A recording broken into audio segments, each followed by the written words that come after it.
Ask me the hard-hitting questions. This week on 60 Minutes, we reported on the WNBA, and we interviewed Caitlin Clark. Caitlin Clark eventually broke her silence over her new deal in Europe in a shocking surprise that rocked the basketball world. All playing for the Indiana Fever, she's ushered in a new wave of WNBA fans. TV ratings and attendance have skyrocketed. Finds Clark from the logo. You bet! You know how crazy these crowds get, though, when they see that logo 3. Yeah, they go crazy. Feels good to hit those? Occasionally. It's not too bad. So I don't mind it. Seriously, though, so you got the ball in your hand. Yeah. You're crossing midcourt. What's the decision making? Pass, pull up. How does that work? Following days of circulating rumors and intense speculation, the WNBA's Rookie of the Year took to Instagram to announce her decision for the upcoming season, leaving fans and sports analysts giddy with anticipation before her big reveal.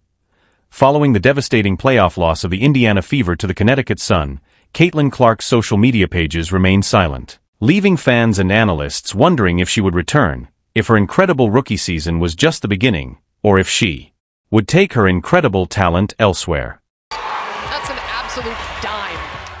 And then after that, usually somebody picks me up, but if not, you just gotta launch it and hope for the best, you know? Hope it goes in, let it fly. That's what people love. So I gotta give them what they want. Clark broke down the mechanics and biomechanics behind that signature shot. There we go. Okay. It's the same motion, basically, right? But you're just using more legs?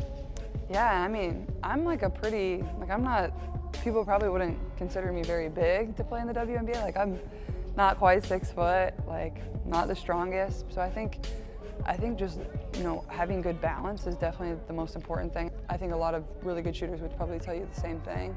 But yeah, using your legs, like, it can't be all upper body, it's gotta be your legs, so.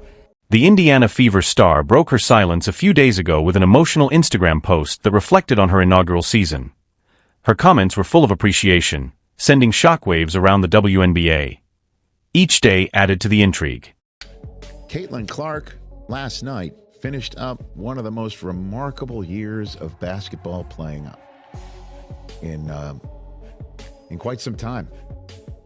Because we could talk about her WNBA season, and we will, but her final season at Iowa was something to behold, and she went right from that into the WNBA season. I mean, right away. As soon as her college season ended, just days later, she was drafted by the Indiana Fever. And I just remember being at the Combine in early March. That was the talk of the town. In addition to what we were seeing out of the Pacers and the Combine being there, it's like Caitlin Clark's coming here, the Big Ten. Make sure to stay tuned as we analyze what Caitlin's issue means for the Indiana Fever and the WNBA. Defenders on the handoff go with Caitlin Clark. That's why Aaliyah Boston can make that spin move and attack the basket. So the impact of Caitlin and Kelsey Mitchell on the floor opens things up. I miss doing women's sports with you. We don't get to do it as often as we used to. So here's the thing. Caitlin Clark is going to be fine. Yeah. Okay, there's 2 things that stand out to me. She just played this team, right? And so she understands the athleticism, the footwork, the speed of Dejanay Carrington. And she's just in her 4th WNBA game as a professional athlete. Even as a rookie, she's been guarded by the best players so far. She's still drawing double teams, and I thought Indiana did a better job of playing fast. I thought in her first few games, too much pound on the rock. This is not Iowa Part B varsity version. This is WNBA basketball. She's moving faster. Her teammates are doing a better job of finding her. She's getting looks off the move where she doesn't have to work as hard. And so it's only up from here. This was a great sign. Her most efficient night, turnovers were down. Let me just say this too, because we're talking about the Indiana Fever and we have the Pacers that are playing in the Eastern Conference Finals, right? Her Instagram post was just the beginning of a season that fundamentally changed what it meant to be a rookie in the WNBA. He told the tale of a player who completely surpassed expectations and revolutionized basketball, leaving everyone in awe of her skill and achievement. ESPN are showing the game last night in which the Fever got swept by the Connecticut Sun last night. They showed a montage of her year. And they showed a montage of her year when she passed Pistol Pete Maravich. She owns the record for most points scored men's and women's Division I. And she set every record you possibly can set for Iowa, for women's basketball. I'm filled with gratitude as I reflect on the past year or my life. See you all in year 2, Clark wrote in her post, thanking everyone who helped her realize her childhood dream. Clark also confirmed what many fans and analysts have been hoping for since her team's playoff exit, that she wasn't going anywhere but what made her season truly amazing. Super excited to be here. I've never had to give an opening statement before, so this is a first for me in a large crowd. But like I said, I'm super happy to be here. Thank you to the Fever, the Pacers. This is a dream come true. Like, these are the moments you dream of. Obviously, Tamika Catchings is here. Like, that's pretty incredible. Somebody I grew up idolizing. Yes. But like I said, after I got drafted, like, I can't think of a better place for myself to start my career. A place that loves basketball, supports women's basketball, and an organization that really does things the right way, has championship pedigree. So I'm just very thankful that they have a belief in me. And obviously my parents are here today. My 2 brothers aren't here. My little brother had to go back to school. He actually missed his flight out of New York City after the draft. So I think he did it on purpose, but thankful for them, and, you know, couldn't be happier to be here. So thank all of you for coming, and I can't wait to get started. In her debut season, Caitlin Clark broke an incredible 62 records, demonstrating her legendary influence on the game and solidifying her position as a force of nature in basketball. He wasn't just about shattering records, though she utterly changed the game. Caitlin, Greg Doyle, Indy Star. Real quick, let me do this. You like that? I like that you're here. I like that you're here. I do that at my family after every game, so. Okay, it's well, let's cool. start doing it to me and we'll get along just fine. So, question is, you didn't have to turn pro. I kind of thought you would no matter what, but how much did Indiana have the number 1 overall pick? Because of the things you've said and the driving distance to Iowa, just everything. I'm just wondering what role that might have played. Yeah, it definitely played a huge role, and I actually played at the exact same time as the draft lottery on the night it happened. I'm not sure exactly who we were playing, but I was hoping that Indiana got the first pick. It would have made my life a lot better. So when I saw that, I was pretty excited. And, you know, obviously that's not every single reason of, you know, why I wanted to. Let's examine the figure she posted that left statisticians and analysts frantically trying to find the best way to describe it.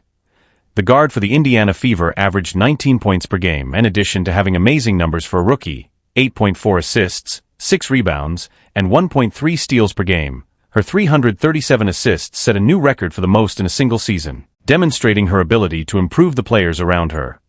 However, there is more. When Caitlin Clark concluded a single game with 19 assists, it was further evidence that her vision and playmaking skills were elite. She also set the rookie record for 2 triple-doubles, something no rookie had ever done before. In short, Caitlin Clark transformed the league into her own playground. Her influence extended beyond the stats. Clark was a welcome addition to the ailing Indiana Fever team.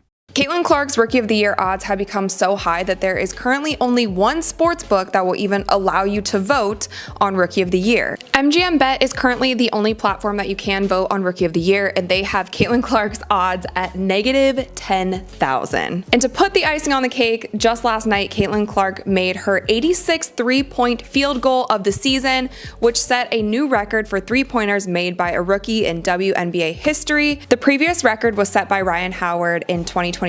Under her direction, the team shot to a 20-20 league record, its first 20-win season since 2015. More significantly, the Fever made their first postseason participation in 8 years. Caitlin Clark has given the Fever supporters new optimism. The WNBA record for threes in a season is currently held by Sabrina, and that number is 128 threes. So with the Fever having 9 more regular season games left, and I'm not sure if this is just like a regular season record or includes playoffs, but Caitlin Clark would have to average a little over 4 three-pointers in a game in order to break this record. It's doable, and especially if their team goes into the playoffs. But not only with this three-point record, with her assist record, with her triple-double record, and just the impact that Caitlin Clark has had on the WNBA and on the Fever team this season, there has still been some debate on who will become Rookie of the Year. We talked about Angel Reese a couple videos ago and how she is holding her own on the rebounding side, and she is shattering records, both WNBA and NBA records, with the amount of rebounds that she grabs per game. But if you look at these two players in their totality, it really is a no-brainer as who deserves Rookie of the Year this season. Her captivating on-court presence not only helped the Indiana Fever win games but also won over fans, causing attendance to soar and merchandising sales to soar. Suddenly, the team became a must-watch on television. 24, 10, and 10, her second career triple-double. What stood out to you about the way she got this triple-double in your eyes?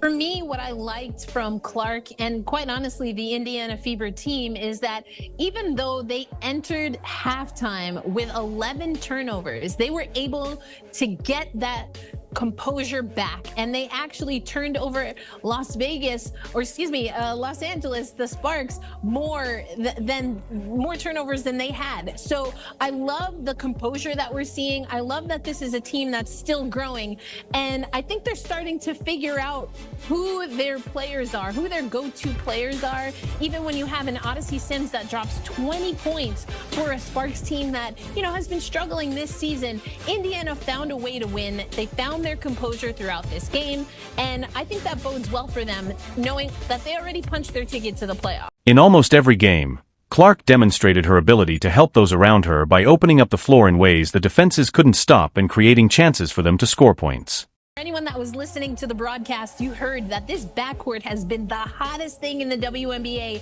since the Olympic break. And I do think that time together with this crew, that trio, as you mentioned, has been critical. We heard so many veterans, retired players, active players say that Caitlin Clark and likely the Indiana Fever were gonna need time. It wasn't gonna be instantaneous like your, instant coffee that you drink in the morning. No, we want this to be a nice Cuban coffee with a nice punch in there. And I think that's what we're seeing. It's not that this is not a talented team. You've got two back-to-back numbers. The accolades came in as quickly as the records were broken, and she was nearly unanimously chosen as the WNBA Rookie of the Year. Of course, we can't overlook the fact that Angel Reese received the most votes of any player during the All-Star game, which was another testament to her dominance on the court for the Indiana Fever. Ryan Rucco said, Caitlin Clark is possessed. I was like, yeah, that sounds about right. At times, she was unconscious. For me, watching that game, it's one of those games where you can't even be mad. Like, you can't even be mad at Caitlin Clark. You can't hate on her. You can't say anything negative about the way she performed. There's not one thing you could take away from that and be like, oh, she was this, or oh, she didn't do that. She checked every single box. That's why Kim Mulkey hugged her so aggressively at the end of the game, because it's like, dang, you did great. I can't stand it, but I love you for it. Like, Kim Mulkey even gave her an aggressive hug when the game is over. That's how you know it was real. You know how you dap somebody up just aggressively because you're like, yeah, that was great. I can't stand you for it, but I can't say anything bad about it. She was poised. She was under control. She manipulated the defense left and right. She got to her. It was more evidence that she could captivate spectators while standing her ground against the league's most formidable stars. Her ability to handle pressure after entering the league fresh out of college with a lot of buzz made her accomplishments even more remarkable. She didn't just meet but beyond expectations.